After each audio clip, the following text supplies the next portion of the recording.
So, the world's smallest and lightest full-frame camera, you say? Yep, they have actually 100% nailed this one.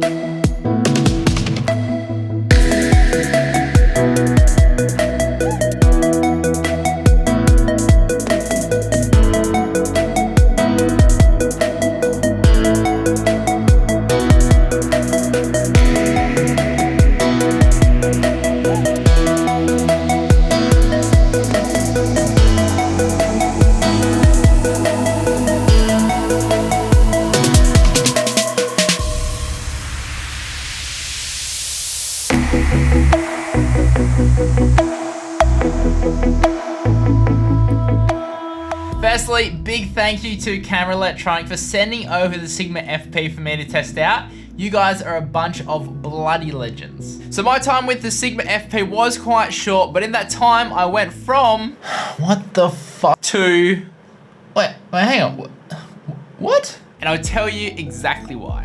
When I first got my hands on the Sigma FP, oh my god guys, this is gonna be so exciting. I was super excited, but also quite doubtful as well. Having not used a Sigma camera before, I was a little bit skeptical. However, their lenses are some of the best on the market, so this gave me hope. Now keep in mind that I wasn't actually shooting on Sigma's Art Series glass, so the image will be a lot sharper if you use their higher end lenses. So my first shots with the camera were just mucking around, trying to understand how the camera actually worked, and also testing out the autofocus system. If you get this camera, please, please, please, please, please, please, please, please, please do not use the autofocus. Please. These were shot on the default settings coming straight out of the camera, and they looked alright, but I figured they could be improved. After learning that the Sigma FP had no log format, I decided to be clever and play around with the tone curve function. This allows you to essentially create a look that you want in camera that you want to be baked in. Now thinking I knew what I was doing, I decided to do an inverse S-curve to try boost the shadows, recover the highlights, and make like a fake log profile. However, the results, well, I'll let you see for yourself.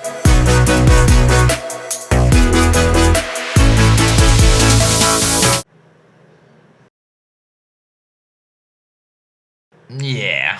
After getting up early to shoot sunrise and then realizing that all my shots are pretty much unusable, I was a bit over the camera and fed up. I had a chat to a fellow videographer who also uses the camera, and he mentioned that the raw shooting modes were absolutely fantastic and to try these out. Now, none of my cameras can actually shoot directly onto an SSD via USB-C, so I've had no need to get one of these drives. However, since this is the cheapest option to shoot raw on the Sigma FP, I decided to head down and pick up a cheap 240GB SSD. Now, it's probably a good time to mention that the SSD that you use is very important to how the camera performs, which I later found out. Technically, the SSD I bought can handle the read and write speeds, but typically when they're advertising, they advertise the max speed, not the speed that's actually sustainable on the drives. And this caused huge dramas when I started to shoot in 12-bit 4K RAW, and some of the clips were like less than a second long, and they just suddenly stopped. I've got so many of these tiny little clips where the SSD hasn't been able to keep up, and it's just cut the clip altogether. However, randomly sometimes it would just work perfectly fine and have no dramas whatsoever. And that is how I was able to get some 4K 12-bit RAW clips that you're seeing in this video.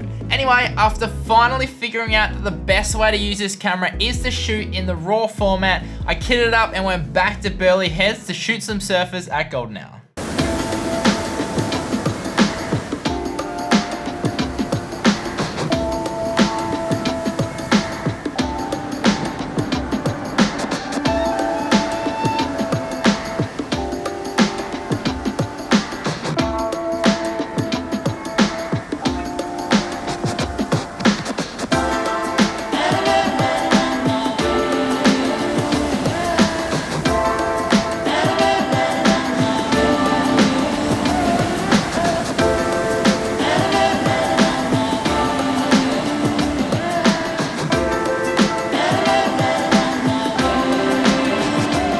Now it's safe to say that when I figured out how to use the Sigma FP to its full potential, the images that were coming out of it were absolutely blowing me away. Being super small and lightweight is fantastic if you want to travel with it because it takes up next to no room in your camera bag. However, I do like a bit of weight to my camera to help stabilize when you're shooting handheld. Being full frame means you get great low light performance and you get that beautiful bokeh, and you get to use some of the best lenses that are available on the market. Being able to shoot RAW internal is an absolutely massive thing, and if you have the right UHS 2 card that can handle the speed, you can actually shoot 12-bit RAW internal. However, the USB-C port is by far the best and most affordable way to shoot in RAW on the Sigma FP.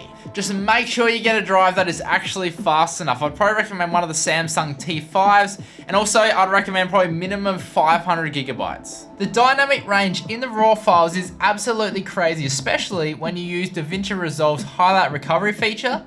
That thing is absolutely crazy. However, it's not quite all butterflies and rainbows. There are quite a few things that we need to talk about. Now, firstly, the autofocus in this camera is an absolute write-off in my books. Honestly, I really wanted to use the autofocus on this, but in the end, I just had to switch to manual because I couldn't rely on the autofocus to not ruin every single shot.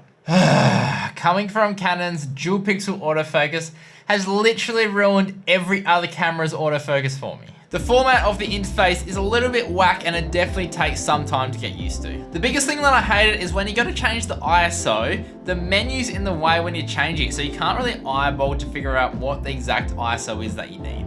The dedicated Cine still switch makes it super easy to swap between the modes, and I love that the actual interface changes to suit the mode as well. Especially the shutter changing from speed in stills to angle in Cine mode. This is a function that I wish more cameras had. Not having a log format in video mode if you don't want to shoot RAW is kind of annoying, but I believe they're going to be addressing this in a future update. Not having an articulating screen is always a downside in my eyes. It just makes it so much harder to shoot in tight spaces or when you're shooting on a gimbal. When shooting in 10 and 12-bit RAW at full 4K, you are limited to 24 frames a second, so if that's not a format you shoot in like me, that can get quite annoying. And finally, the main thing that left me speechless on this camera is the fact that you can't even play back the video files after shooting them. What? Now, understandably, to play back RAW files, you'd need an absolute butt ton of processing power, but you can't even play back non-RAW files either, which means you can't even view the shot you just captured. What? I'm assuming that this is going to be fixed in a future update, but for now, it's just something that you need to be aware of. So guys, I hope you enjoyed my look at the Sigma FP. Overall, it packs a pretty serious punch, especially when you consider how small and lightweight it is. Similarly to the Blackmagic cameras, to use it properly, you'd probably want to add a few different accessories to it, but you can happily shoot 12-bit RAW just taking it straight out of the box. If you want to know more about the camera or where to buy it, I'll leave some links down here below. And again, thank you so much to Camera Electronic for allowing me to test this one out. And if you haven't already, consider liking and subscribing. And as always, stay creative and just be you. See ya. Now, I really hope this works between the angle 1 and angle 2, because otherwise, yep. I don't even know what. All right. Oh, delicious bokeh. I don't know where that came from, but we're gonna be using that.